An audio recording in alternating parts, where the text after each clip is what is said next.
Welcome to Cinema Chop Shop. Watch, chop, retrofit. So I watched my first episode of Jeopardy in the post-Trebek era last night, and Ken Jennings was the host. But did you know that he almost did not get that job because of some controversial tweets in his past? What I'm thinking is, if Ken Jennings isn't safe, I'm fucked.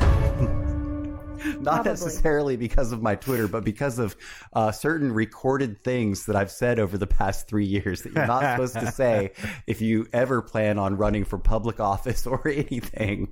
But this is not a woke podcast. Welcome to Season 10, Episode 10 of Cinema Chop Shop. This is a movie podcast that concedes that remakes are going to happen. So why shouldn't movie buffs Like us. decide who is recast in those iconic roles? My name is... The Man Who Shot Liberty Travalance. Okay. The Travados. Okay, I like that one. The Good, the Trav, and the Ugly. All right. It just could have been Liberty Travis. And I'm joined here in the shop by my co-host and co-producer, the Octagon, a.k.a. Kansas City Sean Fidential, a.k.a. the Yellow Shawnahawk. That's good. And in our third seat, welcoming back to the show, the Chop Shop Regulator, the Posse from Chell. Nice. A.k.a. the Grand Chell, a.k.a. the Good, the Bad, and the Chelsea. Thanks, fucker. Yeah, thank you for being here. Well, I mean, better to be the third thing than the good you should be the good. Never mind. Further description of the show. The tagline says, watch, chop, retrofit, because essentially that's what we do here. We watch older movies. Sometimes they're classic films with iconic actors, and then we retrofit them by tweaking the design with new parts. But we're not actually in favor of remakes and reboots and all that shit. This is more of an exercise in satire and irony. We try to be funny. And sometimes we succeed. And that's going to bring us to our first segment tonight, which is going to be movie news. And this is where throughout the period of time between episodes, we try to pay attention to stories that pertain to the world of cinema. And if it is related directly to something we've talked about on the show, or remakes or reboots or things like that, we'll mention that here. And unfortunately this week, we've got 3 heavy hitter RIPs. Ugh. First, Betty White passed away on New Year's Eve. So, I mean, there's nothing that you can say that would be funnier than what she would have said about it herself. You know, you only imagine. I was thinking that you guys should have put out one of those red roses on your lawn on New Year's Day. But Betty Marion White Ludden was 99 years old, just 17 days away from her 100th birthday.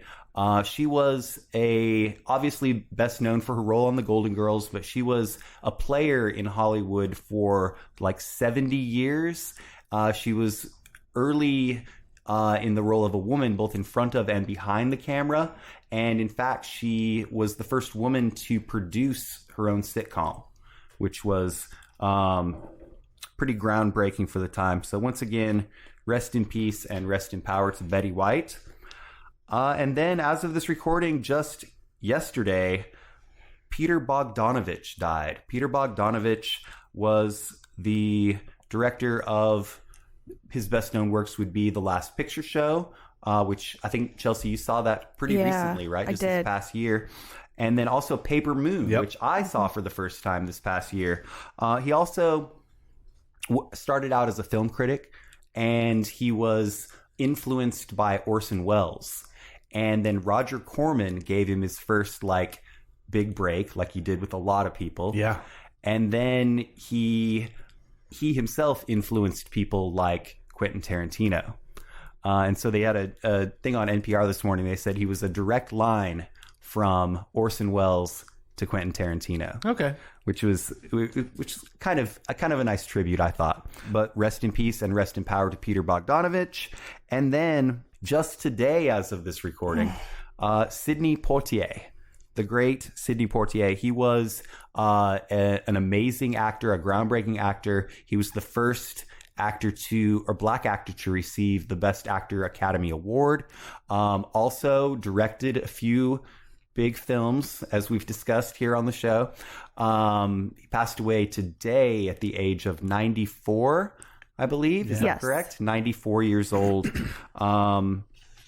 Do we have a cause of death for him? I didn't see it in the presser. Probably just natural causes, right? I read several different articles, and they all seem to follow the same press release. Right. So one thing that we, of course, rest in peace and rest in power to Sidney Poitier as well. But one thing that we can say is, at the very least, all three of these RIPs have been listed as natural causes. You know, they had what we call a good run. A good run. All right, moving it along. Speaking of a good run, Armie Hammer just keeps getting movies canceled. Taika Waititi's Next Goal Wins replaces Armie Hammer with Will Arnett. The Social Network and Call Me By Your Name star was hit with multiple allegations of sexual abuse and assault last year. This has already led the actor to vacate his role on The Offer, a miniseries about the making of The Godfather. That will be on Paramount Plus. These unsettling allegations have also cast a dark cloud over a pair of films that Hammer worked on in 2019, but have not yet been released. According to Deadline, the Taika Waititi-directed movie originally featured Hammer in a cameo as an executive at the Football Federation of American Samoa. However, because Hammer, quote, wasn't available when Waititi did reshoots on the film, he's since been replaced by Arrested Development and BoJack Horseman actor Will Arnett. Thoughts? I love it. A fine replacement. So here's the thing. If Will Arnett said some things about cannibalism, I bet people would think he was joking. Yeah. Mm-hmm. Next up, Jodie Comer exits Ridley Scott's Napoleon drama Kit Bag. So Jodie Comer also played the female lead in The Last Duel, which was directed by Ridley Scott as well. Jodie Comer's reteaming with Ridley Scott will have to wait. The actress, who is currently on the awards circuit for her role in Scott's The Last Duel, has dropped out of Kit Bag, the filmmaker's epic drama centered on French military leader Napoleon Bonaparte, which is set up at Apple TV. Actress Vanessa Kirby is reported to replace her, and Joaquin Phoenix remains aboard the Apple movie project. That's from The Hollywood Reporter. Next, Chris Evans will play Gene Kelly in a new film from Oscar-nominated writer John Logan. Since leaving behind the Marvel Cinematic Universe in 2019, Chris Evans has taken on projects that tackle various other sides of his acting abilities. He's already got roles in an animated film, Lightyear, and the spy thriller The Gray Man, all locked up. And it appears his next project might seem to tackle one of the most legendary icons in Hollywood history, Gene Kelly. Do you think that's a good casting? Can he dance? Yeah, that's going to be the deciding factor. You know who they should have gone with? Me. Sam Rockwell. Sam Rockwell, yeah. Not me. I can't dance. I will dance, but that doesn't mean I should. That comes to us from the playlist. Next up, from theguardian.com, Golden Globes 2022 will have no stars, red carpet, or TV show. Diversity and ethics scandals leave the ceremony without a network broadcaster or famous faces to broadcast after a film industry boycott. So that's the Hollywood Foreign Press's. That's their award show, right? The Hollywood Foreign Press. So they're apparently in deep water. Next up, this is some good news, guys. There's going to be more Beavis and Butthead soon. Creator of the iconic animated television show Beavis and Butthead, Mike Judge, shared a view of what the duo would look like now in advance of a new movie on the Paramount Plus network. Says, new episodes of Mike Judge's iconic, irreverent, brilliant, idiotic MTV cartoon Beavis and Butthead are in the works. Tuesday night, Judge gave a small but significant update. The revival is now being promoted as, quote, a brand new movie and more on Paramount Plus rather than new episodes on Comedy Central. So that's another one of these shifts from cable to streamers. I think that that's probably good news because he's never done anything I didn't like. Like Judge, that is. Yeah. Idiocracy. Come on. Office Space. King O' the Hill. Extract. Extract is good. That is from that was a local link, probably from the AP, but that was on WPDE.com. Woo! And then we've got one last story, and this is one that you sent to me either last night or this morning, Sean. Rooney Mara to play Audrey Hepburn on an Apple movie directed by Luca Guadagnino. So Chelsea, you've got thoughts. I think it's terrible. And I think Rooney Mara is so cold and she is not a warm person. Okay. And it's very different than what you see when you watch Audrey Hepburn movies. I think it's a terrible casting. So obviously I think it goes without saying, and it's kind of the point of the show, that nobody could replace somebody so iconic as Audrey Hepburn. But if you had to pick somebody, who would you select? Jennifer Love Hewitt? No, I mean, off the top of my head, that's hard. But like I said, Rooney Mara, she's just too industrial to be her. Maybe her sister, No. Mara Rooney.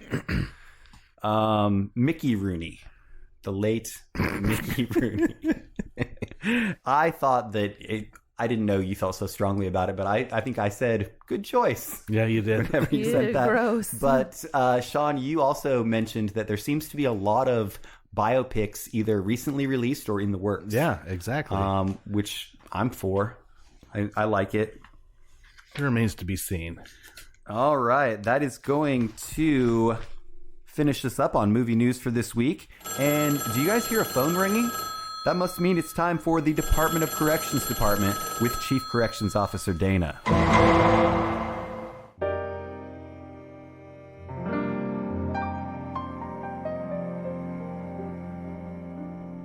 Why, hello there, Chop Shoppers.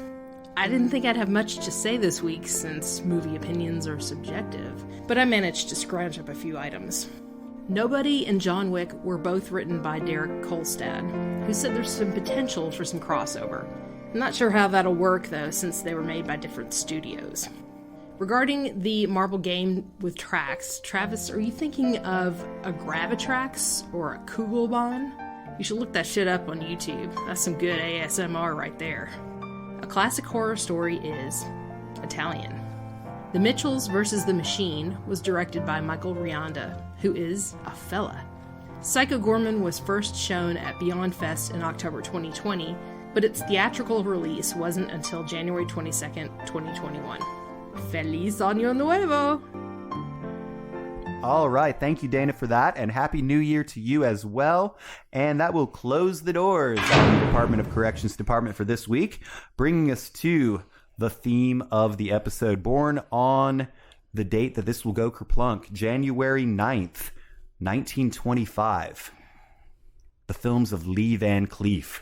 LVC in the house. Some people out there might be looking at their radios and saying, who the fuck is Lee Van Cleef? And just to get a good idea in your mind, I think we mentioned last week at the end of the show, in The Good, the Bad, and the Ugly, he was The bad. He was the bad, Lee Van Cleef. And that'll get a good image of who we're talking about for you. Clarence Leroy Lee Van Cleef was an American actor best known for his roles in spaghetti westerns such as For a Few Dollars More and The Good, the Bad, and the Ugly. He declined to have his nose altered to play a sympathetic character in his film debut, High Noon, and was relegated to a non-speaking outlaw as a result. That's harsh. For a decade, he was typecast as a minor villain, his sinister features overshadowing his acting skills. After suffering serious injuries in a car crash, Van Cleef had begun to lose interest in his declining career by the time that Sergio Leone gave him a major role in For a Few Dollars More. The film made him a box office draw, especially in Europe. So that's who we're talking about today. Do you have any thoughts on the man? Yeah, the guy's a staple in spaghetti westerns.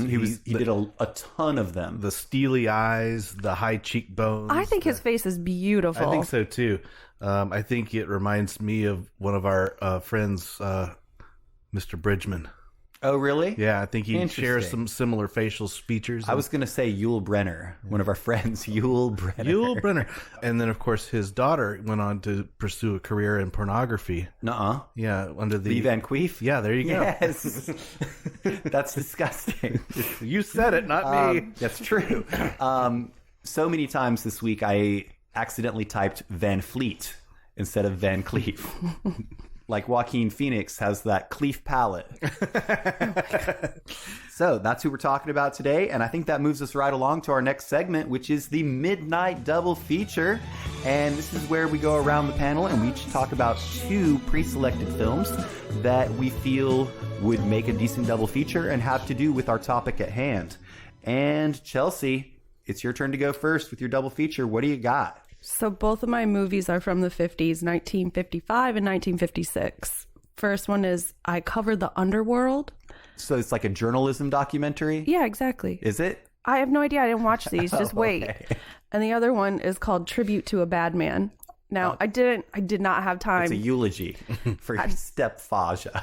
I didn't have time to watch these, obviously, but my connective tissue are the names of his characters in these movies. Uh-huh. So I Cover the Underworld. He plays a character, named Flash Logan. Flash Logan is a good name. Yep. And then in Tribute to a Bad Man, he plays a character called Fat Jones. Fat Jones and Flash Logan thought the names were great. Detectives for their own detective agency in Chinatown in San Francisco. I would never use the term fat to describe No, not at all. That's why No. it's funny. No, he's skinny as a rail. All right, right on. I like the route that you went there. And over to you, Sean. What have you got for us? I went with a couple of Lee Van Cleef's spaghetti westerns. Uh-huh. And the first one is Death Rides a Horse. It's from 1967. Mm-hmm. It's directed by Julio Petroni. Mm-hmm. And stars Lee Van Cleef and John Philip Law. Having witnessed the brutal murder of his entire family by bandits at the age of 5, Bill, played by John Philip Law, has spent 15 years planning his vengeance. Ooh, revenge is a dish best served cold. I think it's actually pronounced Peroni, just like the beer that we're drinking right now. That's our first check-in, right? Yeah, we're checking in Peroni. Peroni. And I just realized that, and I mentioned this off mic, I'm having spaghetti tonight for dinner. Oh, yeah. Completely coincidentally. Perfect. So finding a kindred spirit in Ryan, played by Lee Van Cleef, an experienced gunslinger seeking his own revenge on those who framed him. The two team up to find and kill Walcott, played by Luigi Pistilli, Okay. a fearsome bandit on the loose. But Bill soon discovers that Ryan may know more about his tragic past than he has let on. So that, there are tons of tropes in this. Obviously, You've got the kid who witnesses the murder of his family. He trains and vows for revenge. And then, of course, his closest ally has more to do with it than is expected. So typical stuff. Nothing great. Okay. So I'm following that up with 1969's Sabata. And this was directed by Gianfranco Parolini. Okay. And this stars Lee Van Cleef. That's the light Peroni. Yes. Lee Van Cleef, Parolini. Ignazio Spalla, Aldo Conti, and William Berger. So you got a bunch of thieves. They rob a safe of $100,000. They plan to use the money to purchase some land near a proposed railway line. The crooks think they've gotten away with the crime, but they haven't figured on Sabata. Yes. A violent bounty hunter with no scruples and a strong desire for cash. He teams up with his partners. Now check this stuff out. Yes. His partner, Banjo, Yes. played by William Berger, and a local bandit named Carincha, and his sidekick, Alley Cat. I love it. Side note, real quick. When we lived in New Mexico, there was I hate to say it, he was a local drunk Native American that everybody called Banjo. But it turns out his name was actually Benjamin Joe. Oh. Joe. Nice. And everybody just called him Banjo. Well, Sabato's fast draw and quick wits make life hell for the thieves. All right, so here are your takeaways. Sabato's revolver, which did not have a barrel, also had 2 hidden shots in the stock of the gun. So you're going bam, bam, bam, bam, bam, and then you go. They think he's done. He's blown his load. And he goes, pop, pop, All right, so you have that. And then, of course, Banjo has an actual banjo that he plays, and it's annoying as fuck, but it has a rifle hidden inside. Has a gun inside of it. Okay, so you got that. And then Alley Cat is essentially a Native American ninja. My dad would have some questions about the authenticity of these firearms. And I know, absolutely. workings. Totally. It seems very implausible. And then you have a very effeminate villain who reminded me of Conrad Bain, the guy that played the dad in Different Strokes. Okay. So anyway, that was a fun movie. That one's on Prime. I recommend watching it because it's kind of schlocky and funny. Yeah. And not intentionally funny, but you can get some laughs out of it. I hear you. Okay, well, my double feature I'm not going to spend a lot of time on. I did watch them, but they are bad and shouldn't even bother trying to seek them out to watch because the only way I could find to watch them was on shitty VHS rips on YouTube. Ooh. And so the first one is from 1978. These are both from the 70s. And it's called The Squeeze. The Squeeze, directed by Anthony M. Dawson. We've got no rating on Rotten Tomatoes. And it's also known as The Ripoff. A retired safecracker is recruited by a young con man to return to the business for $1 million heist. One last job, right? And the young con man happens to be the son of his former partner. Yes. Lee Van Cleef also made a movie called The Squeeze. The Squeeze. Oh, Jesus. It was more of an homage to her father. The second one is called The Perfect Killer from 1977, and it was directed by Mario Siciliano. It also has no rating on Rotten Tomatoes. Mobsters recruit a convict, Lee Van Cleef, as a hitman, and as he seeks out his lover, played by Tita Barker, and friend who betrayed him. So he's a former hitman who is presented with a opportunity to escape from prison, but as soon as he escapes from prison, the mob has him under their thumb, and they make him work as a hitman for them. He doesn't like the job, so he just skips town, and now they're after him, and he's trying to find this girl. Once again, not a great movie. I don't recommend it, but they're both from the 70s, and they're both about old-timey crooks pulling down one last job. So I think that wraps us up on the Midnight Double Feature for this week, bringing us to our feature segment, which is the recast. Now, this is where we take a film that is within our subject at hand, this week being Lee Van Cleef, Sean. Good job. And we talk about it a little bit, and then we hypothetically recast it with contemporary actors. And the first one, we're going with the obvious, the most well-known movie that he's from, and that is going to be The Good, the Bad, and the Ugly, directed by Sergio Leone. Is it Leone or Leone? I don't know. 1966, and it's got a 97% on Rotten Tomatoes. Very good film. Sean and I, we've both seen this before, but did not remember it being 3 hours long, right? Or you were saying that you I've thought only ever, you had seen I've the only whole ever seen like the finale. Okay. And I was shocked that it was 3 hours long. So it is the third installment in the Dollars trilogy from Leone, and it's also known as the Man with No Name trilogy. And it was interesting to me that in the first film, he's kind of a lone gunman. In the second film, it's two leading actors. And the first movie is an hour and a half. Second movie is 2 hours and 19. Third movie, you've got three leads: the good, the bad, and the ugly. And it's 3 hours long. It was a very consistent progression in casting and duration. So, in the Southwest during the Civil War, a mysterious stranger, Joe, played by Clint Eastwood, although some people call him different things, some people don't call him anything at all, and a Mexican outlaw, Tuco, played by Eli Wallach, form an uneasy partnership. Joe turns in the bandit for reward money, then rescues him just as he's being hanged. When Joe's shot at the noose goes awry during one escape, a furious Tuco tries to have him murdered. The men re-team abruptly, however, to beat out a sadistic criminal and the Union Army to find $20,000 that a soldier has buried in the desert. Is that about the gist of it? And the sadistic criminal is played by Lee Van Cleef. He's Angel Eyes, or the bad, right? That sums it up. All right. So I had seen this before. I didn't rewatch it in its entirety. I did watch some clips, and I think it, at least in my memory and my current opinion, it really holds up.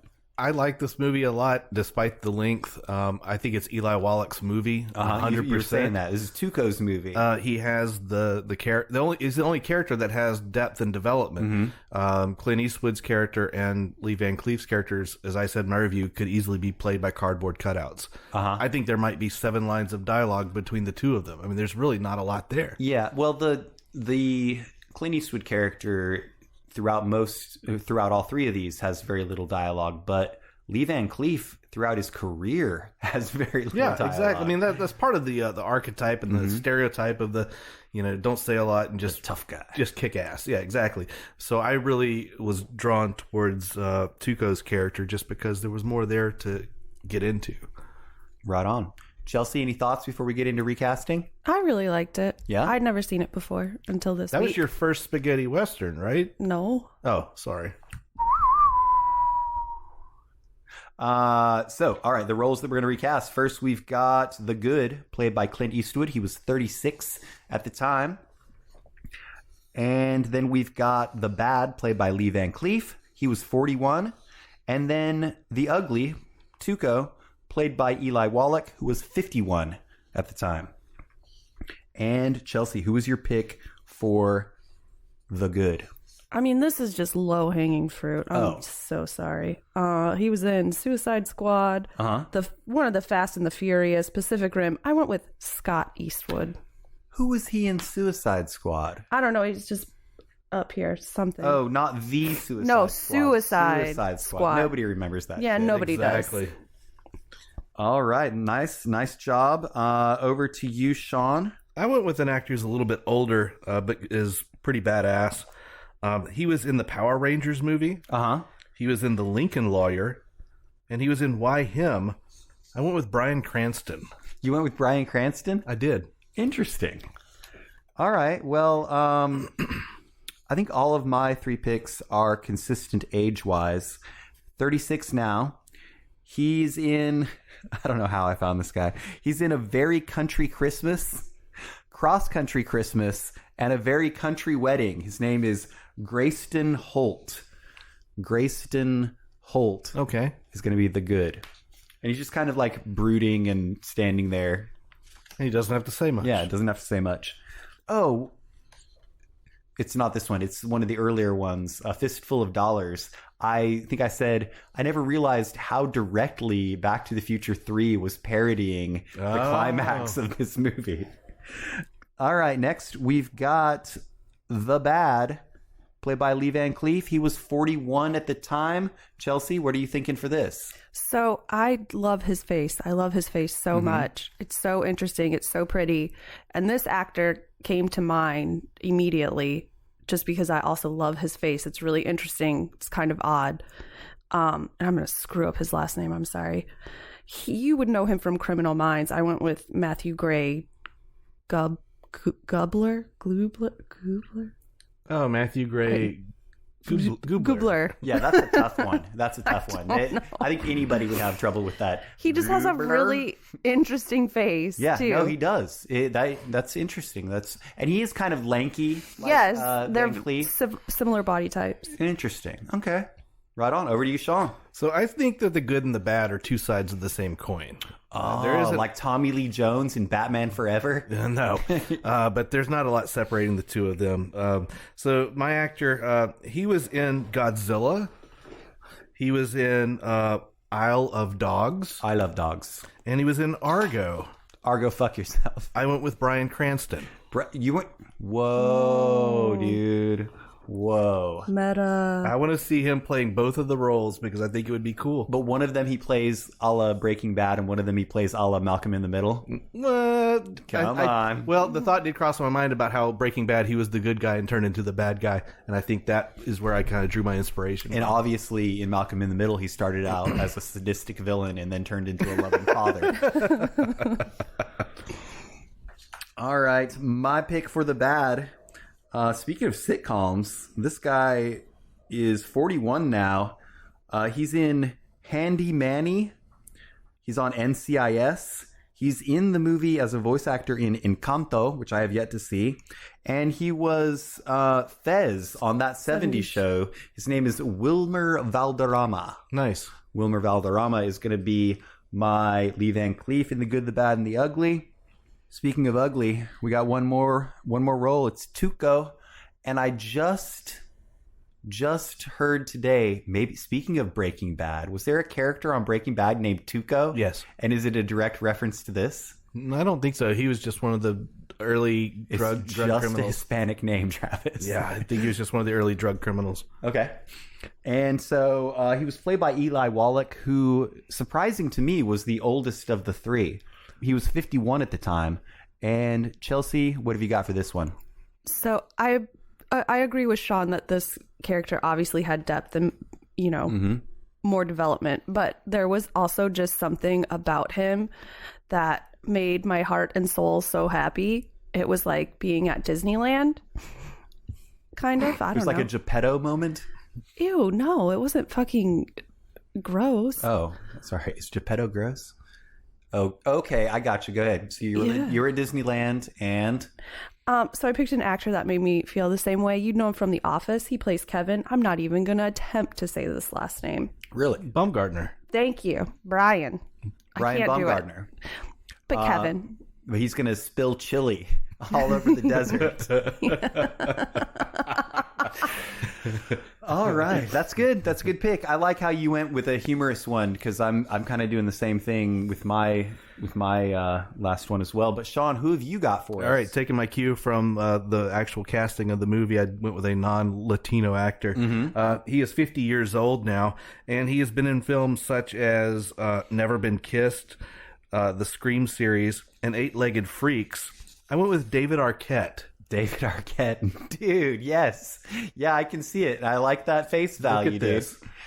David Arquette today looks like Eli Wallach. I was worried that you were going to pick the same thing as me because I kind of took a similar approach. I went with a non-Hispanic actor, and he is the same age. He's 51 now, and he does kind of have that deranged quality that I think that you're going for and I was going for as well.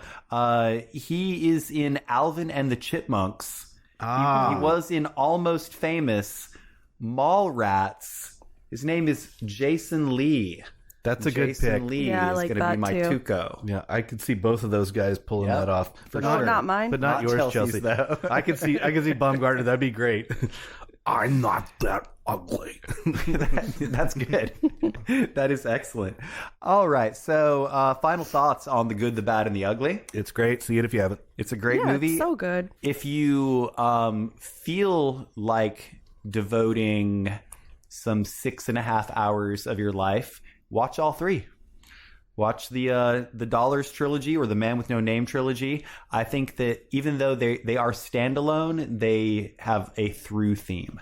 All right. So with that, we're going to head into intermission. But not before we say, let's all go to the lobby. Let's all go to the lobby. Let's all go to the lobby and get ourselves some Spaghetti. and Cleef bars. The fuck is a Cleef It's pronounced Cliff. Cliff bar. Oh. And for those of you just tuning in, you're listening to the Chop Shop Morning Zoo on WCCS 85.5 FM. The Shop with Travisito, The Brew Boss. And me, Chelsea, the regulator, where we'll be breaking down the recast of your precious childhood movies. all morning long. And if you can't listen on your toilet or in your car, Just search for Cinema Chop Shop on Podbean.com.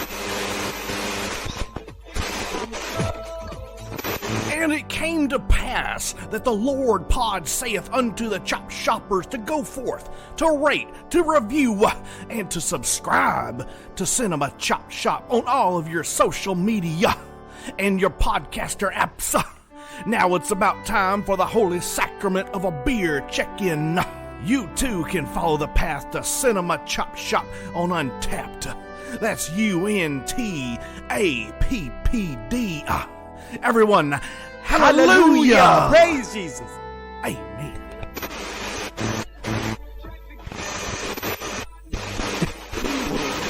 Well, hello there, all you naughty chop shoppers. So, you like to listen? Oh, you're bad. Wouldn't you also love to see all of our hot pictures and posts on our very own social media? Just search for Cinema Chop Shop on Facebook, Twitter, and Instagram if you think you can handle it. This weekend on CCS Wrestling.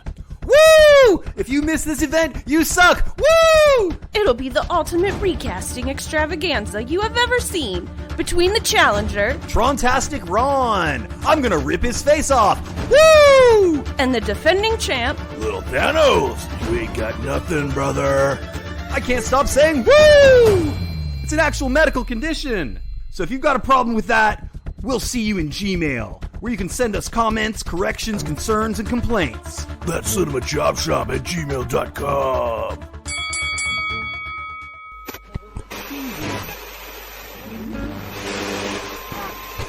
Do you need a used movie? Good credit, bad credit, no credit, no problem. Come on down to Wacky Trav's Cinema Chop Shop Blowout Sale, He's out of his mind. where we can guarantee you'll go home happy. Social security number, criminal background check, and blood sample required. Side effects may include euphoria, hallucinations, and delusions of grandeur. So please remember to watch, chop, retrofit.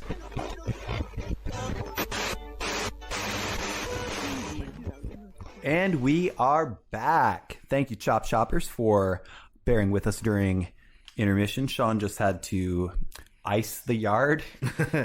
It's gotten a little bit chilly tonight here in our little burg.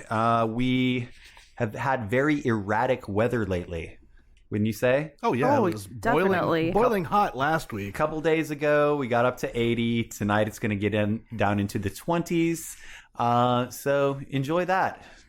Seasonal sniffles. When we come back from intermission, Sean, what do we like to do? Beer check-ins. What do we have this week? I have more beer from Resident Culture. Nice. My lovely wife, Michelle, and I got to go there while we were up in Charlotte. This is PJ Party, a hoppy pilsner. PJ Party. And this is like what you drink at a sleepover. Yes, a little pajama party. Yeah. Give me the style again. It's hoppy pilsner. Hoppy Pilsner. Okay, I was going to say it's very dry. Yep, dry. It's nice and almost clear. Not quite clear, but Fairly. got a little hot bite to it. It's nice. And once again, for Chelsea on Untapped, what's the name of this again? PJ Party by Resident Culture. PJ Party. 5%. Yeah, okay. 5%. I'll just. So it's nice and sessionable. Mm-hmm. So while we enjoy that, let's get into the first edition of the 2022 movie marathon. Yes. This is where throughout the calendar year we try to watch as many films as we can, and we check them in somewhere, somehow, with the hashtag 2022 movie marathon. And the clock reset recently. It is the 7th day of the year as of this recording. We're 1 week in, and I'm on number 9. So am I. Number 9. Oh, cool. Number 9. I'm on number 3. Number 3. All right. So I always have this weird anxiety on the first check-in of New Year's Day, putting that hashtag 01. You know? I do too. It's I a feel terrible icky. feeling. It's a weird feeling. It's very daunting. I Uh-huh. don't like it. It's And like, then, of course, here we go again. I have several typos where I almost typed 2021 again. Yep. And I even checked some in out of order, so it's Ah, that's hey. off to a rocky start. That's how it goes. All right. So, Chelsea, you said you're on 3. Is there one that you'd like to talk about? No. No, you don't have. Is there one that you would be willing to talk about? No. All right. It's not anything. All right. Over to you, Sean. What's your first check-in for this, All right, this I'm week? going to check in one that I talked about as one of the films I wanted to see when we were reviewing our top 21 of 21, because I heard some great things about it. It's called The Worst Person in the World. It's a Norwegian film about a 20-something girl. I've heard of this, and it's on a lot of lists. Bouncing around relationships and what have you. There are some clever elements to it, but for me, at someone who's kind of approaching their 50s, I felt a huge generational gap between myself and the main actor, because I thought that she was one of these self-centered, center of the universe type people. And every decision that she made may make her feel like the worst person in the world. But so I was going to ask, is it about the kind of like aloofness that leads to self-doubt when people criticize you, or no, it's more about just you make some mistakes, you make some decisions that are possibly regrettable, and I just felt it was a little I don't know. I didn't quite feel it, I just kind of, I was so detached from the subject matter, and the whole time I was just like, grow the fuck up, just grow up, and unfortunately, I think that's just the way it is. As you get older, you see things differently. Joey Poole actually commented on my check-in, and he says, I feel the same way about even some movies that I liked when I was younger. I watched them again, and I'm like, holy shit, these people are just narcissistic and totally just heads up their own asses. Okay, but is that a generational thing, or is she just a terrible person that you can't relate to? Little column A, little column B. I don't think she's that terrible. I think she does have some self-doubt in terms of the decisions that she's made. But. So this is not the film adaptation of You're the Worst? No. I wish it was, though, because I really enjoyed that show. That was a good show. All right, so I'm kind of cheating with my first check-in because technically this is a 2021 movie marathon check-in. This is number 368 for me. I believe it was my last. Now, hold on now. I didn't know that was on the table. So this is what's on my notes, man. I'm just reading the page here. Producers, you take it up with the producers. Number 368 is Don't Look Up. Don't Look Up, directed by Adam McKay. Loved Did you guys see this? I loved I thought it was quite good. My review, another poignant satire of late-stage capitalism in America by Adam McKay. And it's not just late-stage capitalism. It's all of the, what's the expression? Ostrich with their head in the ground or head in the sand. Yep. The problem isn't there if you don't look at it. Of course. Type of attitude. One of my favorite parts, though, was how ineffectual Leonardo DiCaprio, his character, was. Yeah. How he was such a pushover. I thought that was an interesting kind of stretch for him. But yeah, I liked the movie a lot. I think it's also interesting how Adam McKay has graduated from these screwball comedies he used to do with Will Ferrell into these almost like think pieces. They're funny, but they're smart. Right? Yeah, I agree. I guess I'm citing like The Big Short. Yeah, precisely. Next for me is number 6. It's a film noir from 1950. Panic in the Streets. There's panic in the street. This is a fitting film for our pandemic-riddled world today. A black family moved into the neighborhood. No. When a hoodlum kills a guy who has the plague, incidentally. He has the plague? The guy that he killed happened to have the pneumonic plague. Bubonic. No, pneumonic. Pneumonic. It's a mnemonic device. Spelled like pneumonia.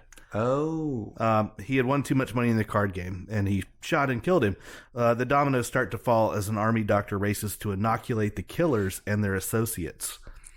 Bonus, this is Jack Palance's first film. I saw your check-in on that. That's crazy. I saw a movie with him early in his career, and he doesn't even look like the same person. He's a weird-looking dude early. Yeah. Oh my God. I was like, is there something wrong with your face? It's like the bone structure. I thought I was looking at Rocky Dennis from Mask. Or was on the Frisky Dingo Kill Face. Something like that. Yeah, very much a kill face kind of look to it. Yeah, I was really kind of caught off guard. Anyway, it's a cool one. It's on Criterion. Check it out. Good deal. Chelsea, your next pick? Okay, mine is going to be Ghostbusters Afterlife. Ew. I liked a lot of it. I felt like there was enough fan service to make it not weird, except for the very It's last. all fan service. There was some cool stuff in there too. Also, did you know that original director Ivan Reitman stood in for the CGI Egon parts? Yeah. Like that was him standing there? You knew that already? Nice spoiler.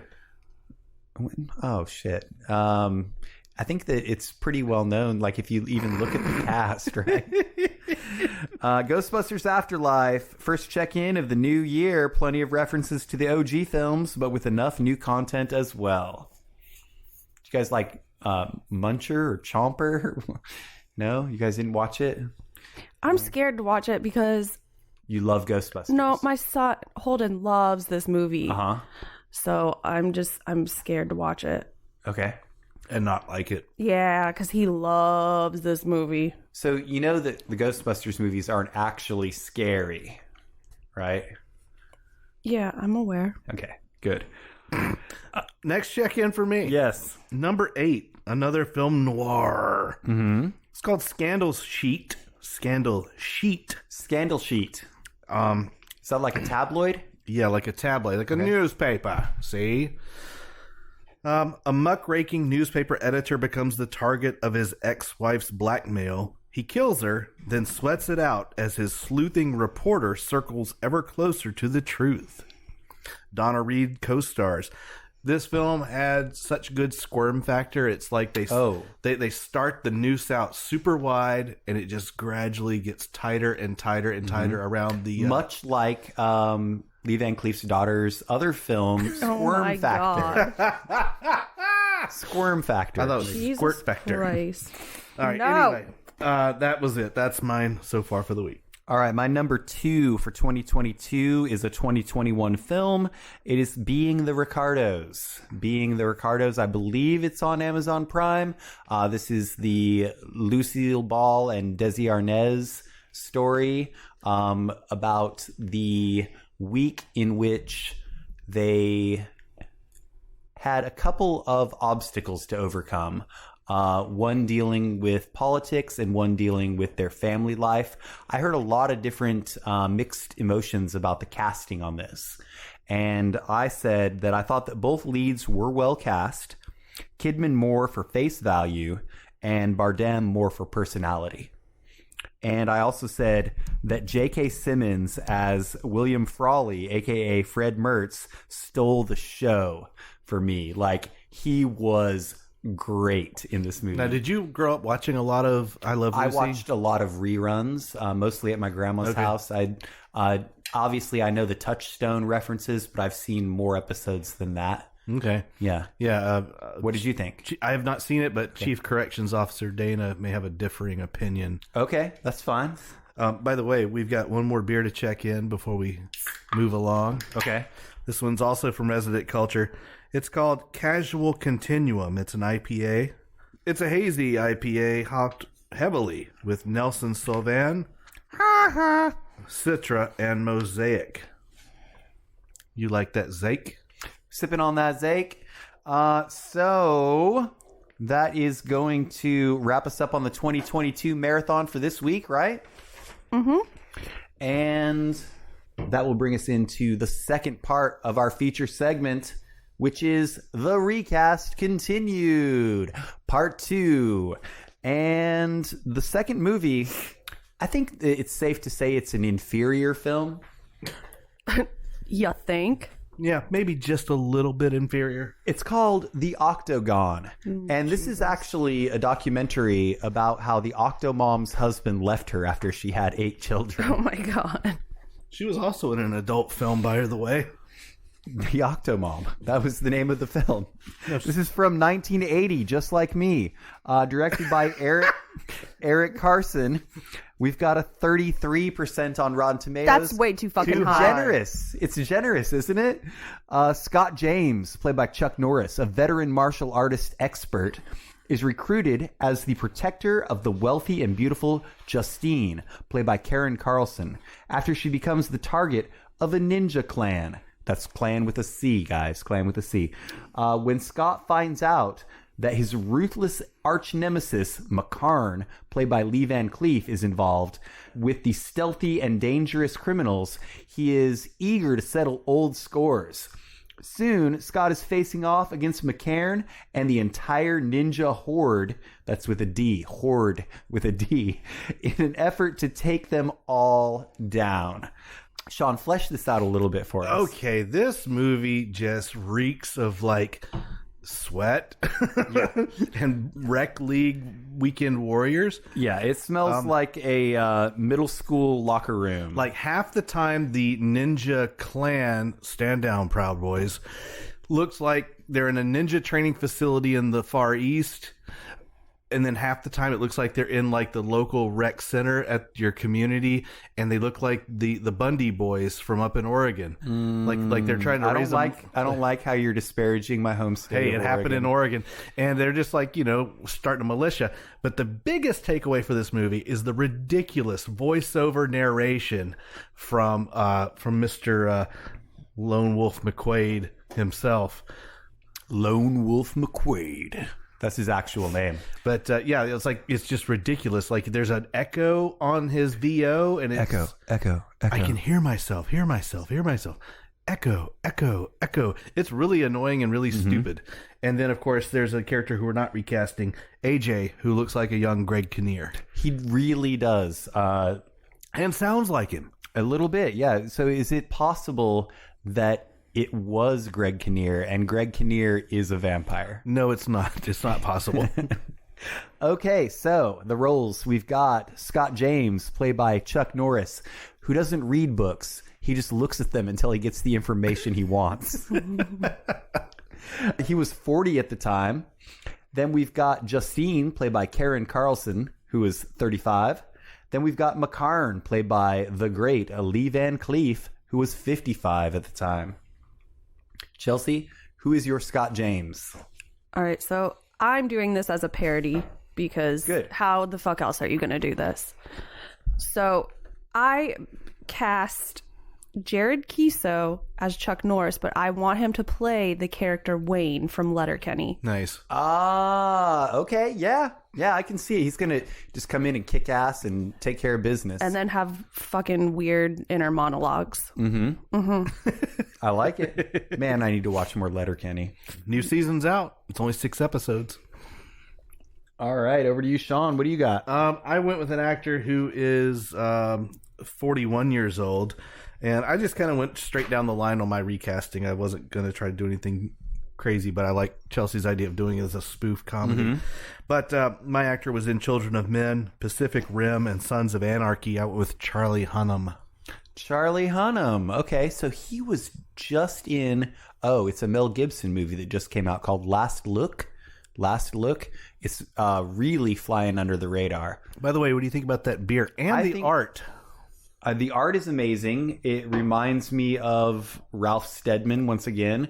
And I think that of the beers that we've had tonight, it's my favorite. Also, this is what I picked when we went to Resident Culture in Charlotte. Nice. This was my choice. Yes. So I've actually had it before. So handing that back to you, sir. All right. So is it my turn? It's funny you went with a Hunnam, because I went with a Hunan. Oh. I went with Sam Hunan. He's 41 now. He was in The Spy Who Dumped Me, Bloodshot, and of course he's Jamie on Outlander. This is really a shout out to my lovely wife Michelle. I just drank. And Sam Hunan, he's a ginger. So he'll actually, though, she says he's not technically a ginger, but he can pull it off. Sam Hunan. I tried to find a picture of him with a sword, but I couldn't. Next up, we've got the role of Justine, played by Karen Carlson, who was 35 at the time. And in which direction did you feel yourself pulled for this role, Chelsea? This was my inspiration. My actress was in the Pitch Perfect movies, Bridesmaids, Jojo Rabbit. Yeah. She's hot as hell now. I went with Rebel Wilson. Rebel Wilson. That's good. That's very good. And this is a parody, so it's going to fit perfectly with your entire theme. That's great. Over to you, Sean. Who do you have for Justine? This actress will be 35 on February 1st. Justine Bateman. She was in Fired Up, Ice Age Continental Drift, Spring Breakers, and Glee. I went with Heather Morris. Heather Morris. Face Was she value. one of the 3 main girls in Spring Breakers? I don't know. No, I don't think so. She was one of the cheerleaders on Glee. She Yeah. married Santana, the one that... Okay, yeah. But yeah, she looks just like the actress. I thought it was a good pick. Whatever. Was she James Franco's character Alien in Spring Breakers? Look at all my shit. All right, my pick. I kind of like this one. She's 35 now. She was in The Hunt. She was in Stuber, The Tomorrow War, and the TV show Glow. Her name is Betty Gilpin. Yay, Betty. Betty Gilpin is going to be my Justine. She's quite good. And we've got one more. It's his arch nemesis, McCarn. Played by Lee Van Cleef. He was 55 at the time, still kicking ass. What else do we need to know about his character for the listeners, Sean? Nothing. I mean, this is Mustache, beret. Yeah, this is right before he did the NBC ill-fated ninja drama series, The Master? The Master, as I discussed on our Ninja Starring Movies Philip Seymour episode. Hoffman and Joaquin Phoenix. The Lee Van Cleef palette. Bringing it full circle. There you go. All right, so Chelsea, who's your pick for McCarn? My actor, I mean, he really needs no introduction, and I feel like I won at life with this. I went with Keanu Reeves. Keanu Reeves. Did you watch the new Matrix? No, I fucking refuse to watch that tire fire. I It's watched not it. good. It's terrible. Yeah, it's not good. It's a rotten piece of shit. My brother-in-law sent me a message after Christmas. We saw him on Christmas, and I was like, I'm not going to spoil it for you. I'm not going to say whether it's good or bad, but let me know what you think. And he said 10 out of 10 would not watch again. Does that mean he hated it? He hated it. Good, because Yes. it was terrible. I went with a 56-year-old actor All right. who was in Back to School Uh-huh. with Rodney Dangerfield. Yeah. He was in Hot Tub Time Machine. Yeah. He knows a thing or two about karate because he can sweep the leg. I went with William Zabka. William Zabka from Cobra Kai. Yes. Nice. And he's Karate Kid.